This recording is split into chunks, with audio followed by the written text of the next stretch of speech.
Bonjour à tous. Aujourd'hui, je voudrais répondre à une question, donner mon avis en tout cas sur une question qu'on me pose souvent. Pourquoi la plupart des gens ne sont pas heureux malgré la thérapie? En gros, pourquoi la thérapie ne suffit pas à nous rendre heureux? Je pense que la première des questions à se poser, c'est est-ce qu'on cherche bien le bonheur là où il est réellement?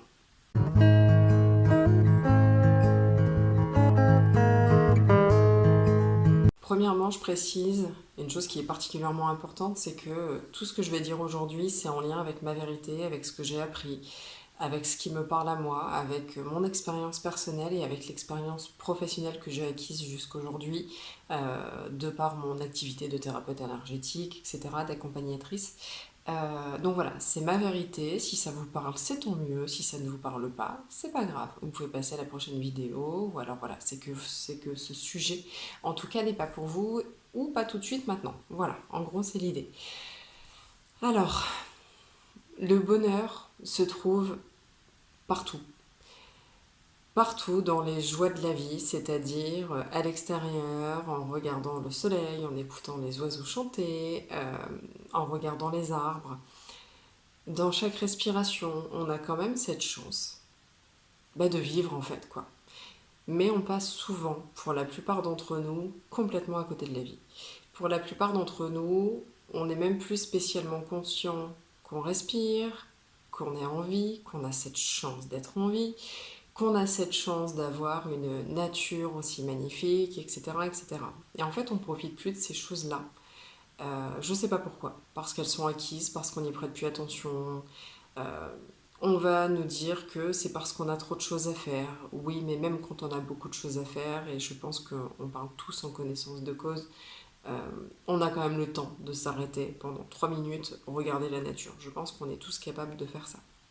Donc, l'idée, avant tout, c'est on attend d'une thérapie, par exemple, euh, d'aller bien, d'aller mieux, etc., etc.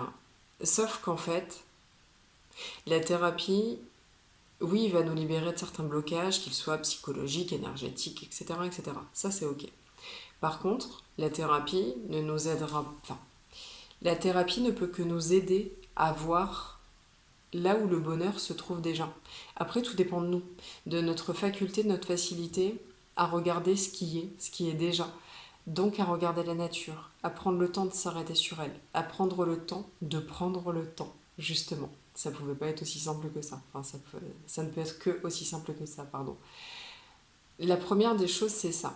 On pense que le bonheur va se trouver. On pense que le thérapeute, par exemple, va nous apporter tout ce qu'il nous faut et qu'on va sortir d'une séance et que ça y est, tout aura changé, et que ce sera magnifique et que ce sera parfait, qu'on ira bien. Non.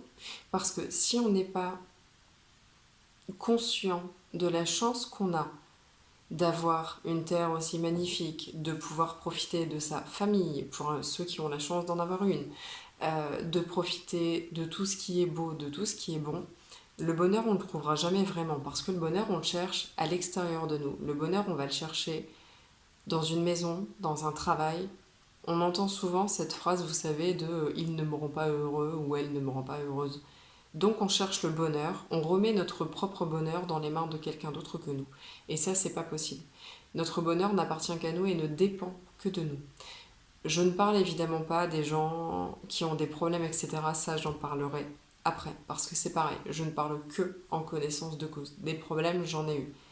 Et en réalité, ça m'a jamais empêché d'être heureuse. Enfin, quand on sait trouver le bonheur partout où il se trouve, finalement, même les problèmes, j'en parlerai plus profondément après. C'est pas le moment là tout de suite.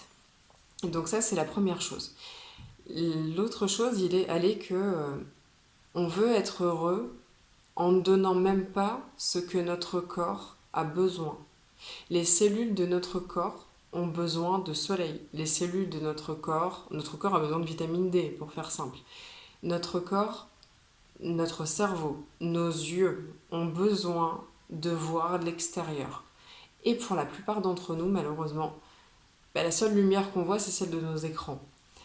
On se demande pourquoi on n'est pas heureux, sauf qu'en fait, on ne donne même pas à notre propre corps ce qu'il a un besoin vital pour que le cerveau déclenche cette sensation de bonheur. Je ne sais plus quelle hormone, je ne suis pas médecin, je ne sais plus quelle hormone, mais On a notre cerveau qui a besoin d'un certain nombre de choses pour être heureux, mais on ne lui donne même pas ce qui lui est nécessaire pour pouvoir commencer à atteindre ce bonheur. Le bonheur, il est évident qu'on ne le trouvera jamais sur un écran, à l'intérieur de nous, en train de faire la vaisselle, c'est un exemple quoi, mais oui, on a des choses à faire, comme tout le monde. Oui, on a un travail, comme tout le monde. Ça ne nous empêche pas de prendre 5 minutes et d'aller respirer 2 minutes. Enfin, vraiment, c'est vraiment le truc. Les écrans nous servent à nous fuir, à nous endormir, à endormir notre cerveau. Parce que aller vers le bonheur, c'est aussi aller voir ce qui est dérangeant, aller voir ce qui nous bloque. Et ça peut être difficile. Enfin, pas difficile, mais en tout cas, c'est dérangeant. Et on ne veut pas aller sur ce qui est dérangeant. Donc nous, notre cerveau, il va préférer rester sur l'écran. Comme ça, on n'a pas à penser à nous. On ne peut pas penser à nous puisque notre cerveau est déjà pris sur autre chose. La plupart des gens me disent, le temps que je suis occupée, ça va. Mais dès que je m'arrête, soit je me sens pas bien, soit... Oui, forcément. Parce que dès qu'on s'arrête, dès qu'on n'est plus occupé, on va dans ce qu'il y a à l'intérieur de nous. Et en fait, on commence à constater qu'il y a des choses qui vont pas. Mais sauf que du coup, pour les guérir, il faut voir ce qui va pas. Sinon, en fait, c'est comme si on mettait un mouchoir sur le problème et qu'on faisait comme s'il n'existait pas. Sauf que faire comme s'il n'existait pas, ça n'a jamais rien résolu. Donc oui, c'est plus facile de rester, par exemple, sur un écran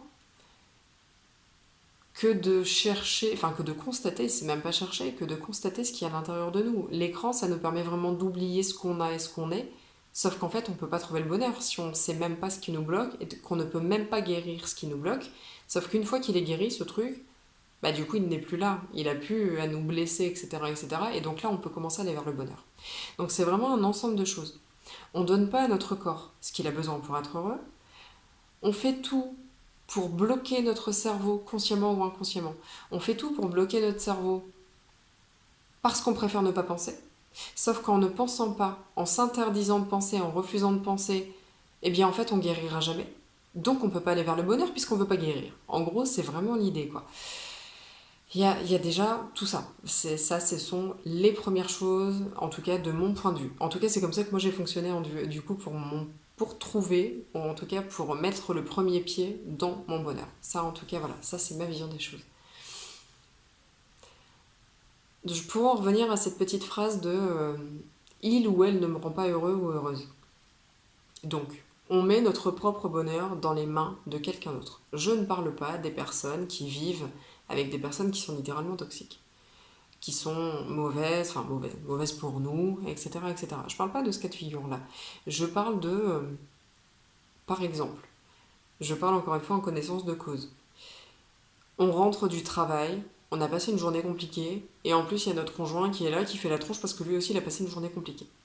Nous, exemple, on a cette capacité à se reprendre et à se dire allez ok, ça va aller, c'est bon, j'ai fini ma journée de travail, je passe à autre chose. Mais le conjoint il n'a pas forcément cette capacité. Bah, ça lui appartient. Qu'est-ce qui nous force à rester bloqué sur le fait que lui soit bloqué sur sa propre journée? Bah, allons dehors, allons vivre notre vie, allons nous faire du bien. Ensuite, il y a aussi cette idée de oui, mais on fait jamais des choses ensemble, oui, mais du coup, oui, mais non, enfin, s'il n'a pas envie de faire des choses, c'est à lui que ça appartient. Je comprends, hein, on est en couple, on a envie de faire des choses ensemble, on est en famille, on a envie de faire des choses ensemble, sauf qu'en fait, ça appartient à la personne, et tout dépend de notre façon de prendre les choses. Parce que si on est bien avec nous, pour en revenir au premier exemple, si on est bien en nous-mêmes, on se fout complètement. Qu'il soit, c'est malheureux, hein, on est triste pour lui, mais du coup ça le concerne. Qu'il soit pas bien avec lui-même, c'est son problème. Qu'il n'ait pas envie de passer à autre chose, ça ne regarde que lui. Nous, c'est notre décision, notre choix de décider de passer à autre chose et de ne pas rester focalisé. C'est un peu trop facile de se dire bah ouais, mais vu qu'il veut pas aller dehors avec moi, je vais pas y aller. Non, mais en fait, c'est son problème, enfin, c'est pas le vôtre, quoi. Donc, c'est à nous de décider à ce moment-là. On est décisionnaire de notre propre bonheur et de ce qu'on fait, de ce qu'on pense et de ce qu'on vit. Donc, on peut pas se dire que c'est de la faute d'un autre si on n'est pas heureux. En tout cas, pas dans ce cas de figure-là, c'est le moins qu'on puisse dire. Quand quelqu'un, je repense au conjoint, c'est le meilleur exemple que j'ai, en fait, quand on pense au conjoint, et je sais pas moi, quelque chose qui va nous dire, qui va nous blesser. Ça peut être aussi valable pour le patron ou quelque chose comme ça, quand on est au travail. L'idée, c'est que quand on est bien en soi, vous savez, ces fameuses blessures qu'on a guéries, quand on est guéri, la personne qu'on a en face de nous peut nous dire ce qu'elle veut. Ça ne nous atteint pas parce qu'on sait ce qu'on est, on sait ce qu'on vaut. Les choses, la façon dont on prend les choses qu'on nous dit, nous appartiennent. Quand on prend mal quelque chose, c'est que ça réveille quelque chose en nous, que ça met le doigt sur quelque chose qui nous dérange, qui nous fait mal et qu'on n'a pas envie. Donc, quand on est guéri, on ne prend pas cette chose mal. Il y a aussi un truc, c'est que souvent on peut mal interpréter. On interprète parce qu'on est fatigué, parce qu'on est en colère ou parce qu'on n'est pas à l'écoute ou peu importe la raison. Mais on ne peut pas interpréter ce que la personne a voulu dire. Et de toute façon, dans tous les cas, pour en revenir au sujet de base, même si la personne nous dit mal quelque chose, enfin même si la personne nous dit quelque chose qui nous blesse, ben quand on est en accord avec soi, quand on est bien avec soi, en soi, on se fout complètement de ce que la personne nous a dit, parce qu'on sait ce qu'on vaut encore une fois, et on sait que du coup, non mais là elle est en train de me dire ça juste parce qu'elle est pas bien, parce qu'elle est en colère, je m'en fous, c'est son problème, ça m'appartient pas parce que je sais que je ne suis pas comme ça.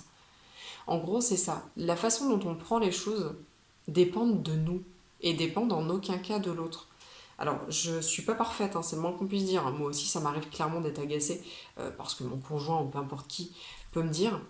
Sauf que du coup, j'ai cette conscience de bah ouais, mais ça en fait, c'est mon problème, la façon dont je le prends. Et j'ai remarqué que souvent, quand je prends mal quelque chose, souvent je l'ai mal interprété. Ou en tout cas, je vais grossir le truc parce qu'en fait, je suis blessée sur tel sujet. Et du coup, je vais grossir le truc, je vais en faire tout un truc, alors qu'en fait, c'était pas du tout ce que la personne a voulu me dire. Et en fait, c'est moi qui vais l'interpréter de telle façon par rapport à mes blessures, en fait. Donc voilà, quand on est bien avec soi, quand on s'est guéri, donc premier sujet, quand on revient, enfin quand on va voir ce qui bloque chez nous, et que du coup on commence à se guérir, en fait on n'est plus blessé par tout ça. Parce que tout dépend encore une fois de la façon dont nous prenons les choses. Je pensais au patron, je pense que c'est l'exemple le plus simple qu'il peut y avoir. Vous savez, ce patron, parce que j'en ai eu une comme ça, j'ai eu une patronne dans le passé qui était agressive constamment, qui était maltraitante en fait, enfin faut dire les choses comme elles sont. Pendant des mois et des mois, j'ai vu mes collègues et moi, en fait, on en souffrait, mais profondément. Sauf qu'en fait, un jour, je me suis réveillée en me disant, mais ouais, mais en fait, c'est pas mon travail qu'elle remet en question, puisqu'elle remet le travail de tout le monde en question. C'est pas moi qu'elle remet en question, c'est pas moi en contre qui elle a quelque chose, puisqu'elle est en colère contre le monde entier. Quand j'ai commencé à conscientiser ça, bizarrement, ça m'atteignait beaucoup moins. Donc je la regardais, ouais, ouais, j'écoutais ses paroles par respect, quoi. Et encore par respect alors qu'elle ne me respectait pas, c'est quand même assez paradoxal. Et en fait, ça me passait complètement au-dessus. Mais complètement. Parce que je savais, tout au fond de moi, mais que c'était pas à moi qu'elle en voulait. Elle en voulait à la terre entière. Elle était en colère contre tout le monde, contre la terre entière. Donc en fait, quand on ne prend pas pour soi, quand on n'éponge pas les choses qui viennent de l'autre, bah du coup c'est beaucoup plus simple, c'est beaucoup plus facile. On sait ce qu'on vaut. Je savais que c'était pas mon travail qu'elle remettait en question, c'était tout. Tout ce qui ne la concerne, tout ce qui n'était pas elle en fait, était remis en question. Bah ouais, je suis pas toi. Donc bah effectivement, quoi que je fasse, quoi que je dise, tu le prendras mal. C'est ok, c'est ton problème, c'est pas le mien. Je vais arrêter de souffrir de ton comportement. Ton comportement ne m'atteint plus. En gros, c'est vraiment le travail que j'ai réussi à faire grâce à elle, et d'ailleurs je le remercie aujourd'hui. Ouais, donc voilà, pour faire simple, en fait, c'est ça, quoi. C'est qu'on peut être bien dans chacune des circonstances. Tout dépend de nous. Prenons du recul sur toutes les situations. La façon dont quelqu'un nous dit les choses ne dépend pas de nous, pas ne dépend pas forcément, ne dépend pas de nous. On n'a pas à subir ce que l'autre nous dit. Et inversement, l'autre n'a pas à subir ce qu'on peut lui dire, parce que je suis loin d'être parfaite, hein, c'est pareil, il m'arrive de dire des choses qui dépassent ma pensée. Et en fait, non, quoi. Non, c'est injuste envers l'autre personne. Et la personne qui ne le prend pas pour elle, eh ben, je lui dis bravo. Mais vraiment. Donc ça, c'est l'une des choses. Se dire qu'on est malheureux à cause du comportement de quelqu'un d'autre, encore une fois, je parle sur des cas basiques, hein, je parle pas de quelqu'un qui passe sa vie à nous humilier, etc. Ça n'a rien à voir, là, c'est quelqu'un de toxique et qui, bien évidemment, nous fera mal quoi qu'il arrive. C'est pas de ça que je parle. Je parle vraiment des comportements basiques qu'on a tous les uns envers les autres, en fait, parce qu'on est humain et parce que c'est comme ça. Il y a aussi les histoires de traumatisme et de maladie.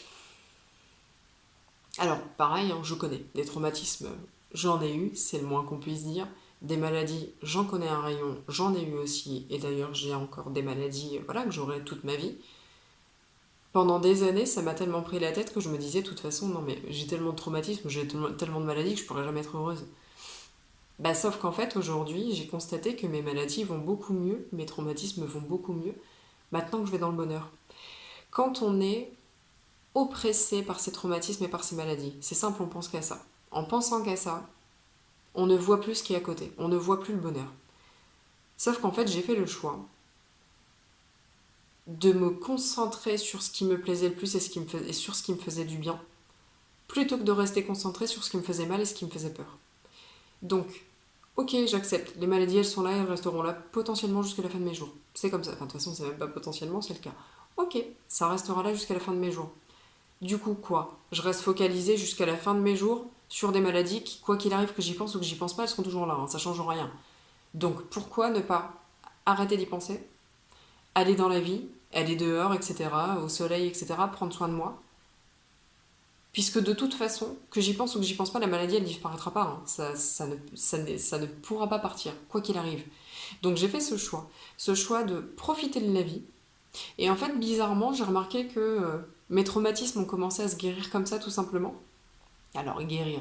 En tout cas, j'ai mis le pied dans la guérison en mettant de côté mes traumatismes, en mettant de côté les maladies, parce que, parce qu'en fait, quand on pense à autre chose, je pense à la fibromyalgie. J'ai la fibromyalgie. La fibromyalgie, je la sens quasiment plus. Alors quand je dis quasiment plus, franchement, il doit me rester 2% de cette maladie. Je remarque que cette maladie, elle reprend le dessus, cette pathologie, pardon, elle reprend le dessus quand je suis en colère, quand je suis stressée. Et en fait, 99% du temps, c'est-à-dire tous les jours de ma vie, j'ai la chance aujourd'hui de vivre, et bien du coup, elle revient plus. Parce que je lui laisse pas la place et parce que je vais bien. Donc les symptômes sont considérablement amoindris, apaisés, voire guéris, de par ma façon de vivre, de par le stress duquel je me dégage, de par le fait que je décide de voir la vie plutôt que de me concentrer sur tout ce qui est négatif. Quand on se concentre que sur ce qui est négatif, c'est simple. J'ai fait d'autres podcasts en fait sur le sujet, sur la loi d'attraction, déjà pour comprendre comment la loi d'attraction fonctionne. Le fait qu'on ne pense qu'à ça, on concentre sur ça et en fait on ne vit qu'à travers ça. Forcément que si on ne vit qu'à travers ça, on ne ressent que ça, on ne voit que ça. Quand on commence à mettre le nez ailleurs, et bien bizarrement, les maladies sont beaucoup moins importantes dans notre esprit. Et en étant beaucoup moins importantes dans notre esprit, et bien bizarrement, les symptômes sont beaucoup moins présents, voire plus du tout. J'ai une maladie, la maladie de Crohn que j'aurai à vie. Ouais, bah écoutez, les symptômes ils sont complètement absents. Les traitements, ça fait je ne sais combien de temps que j'en ai pas pris, parce qu'en fait j'en ai pas besoin. Parce que j'ai arrêté de vivre à travers ma maladie. Avant je me souviens, j'avais peur de sortir, mais comment je vais faire, et machin, et si j'ai mal, et si... Et en fait maintenant je sors, point. Et si la maladie doit se déclencher pendant que je suis en balade, bah tant pis, je ferai avec, et je trouverai les solutions que de toute façon j'aurais trouvées, que j'y pense par avance ou pas. Dans tous les cas, la solution reste la même. Je dois gérer au moment précis. Donc y penser par avance et me monter le crâne, etc. et donc stresser par avance, ça m'avance à rien, mis à part créer un stress par avance, alors que de toute façon la finalité est la même, je gérerai si je dois gérer, quand je dois gérer, à un moment T. Donc je vire tout ça de ma tête, je vais dans la vie, et si ça doit venir, eh ben ça viendra, et je le gérerai comme de toute façon j'aurais dû le gérer au moment précis. Mais j'arrête de me prendre la tête par avance. Ça m'avance à rien. Si, mis à part à me faire mal, pardon, j'avais oublié. Mis à part à me faire mal et à me faire peur par avance, ça m'avance à rien. Donc j'arrête de penser à tout ça. Et je vis ma vie, tout simplement.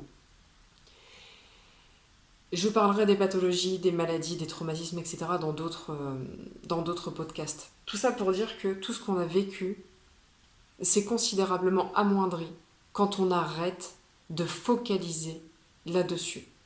C'est aussi simple que ça. Et ça commence à se guérir sans même qu'on en ait conscience, sans même qu'on se rende compte, de cette façon-là, en pensant à autre chose. Voilà. Alors, est-ce que j'ai autre chose? Je pense qu'on aura fait le tour de tout, et je voudrais pas que cette vidéo soit trop longue. Je pense que j'ai fait le tour de tout. Ouais, je pense que c'est assez clair, en tout cas je l'espère. N'hésitez pas d'ailleurs à me dire en commentaire si c'était suffisamment clair, si vous voulez que j'approfondisse un sujet.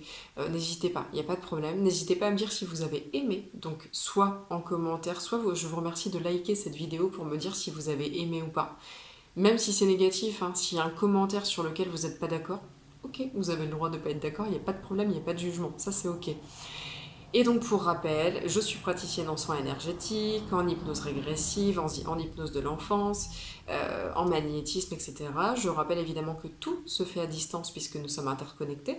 Donc si vous souhaitez prendre rendez-vous, vous pouvez tout simplement, sous cette vidéo, vous trouverez en descriptif le lien de réservation direct pour pouvoir prendre rendez-vous avec moi, ou alors vous pouvez me contacter sur Messenger du coup pour échanger, pour pouvoir prendre un rendez-vous. Voilà, si vous avez besoin d'échanger pour savoir quel rendez-vous prendre et de quoi vous avez besoin, on pourra en échanger par avance, ça c'est pas un problème. En tout cas, je vous remercie pour votre écoute et je vous dis à bientôt.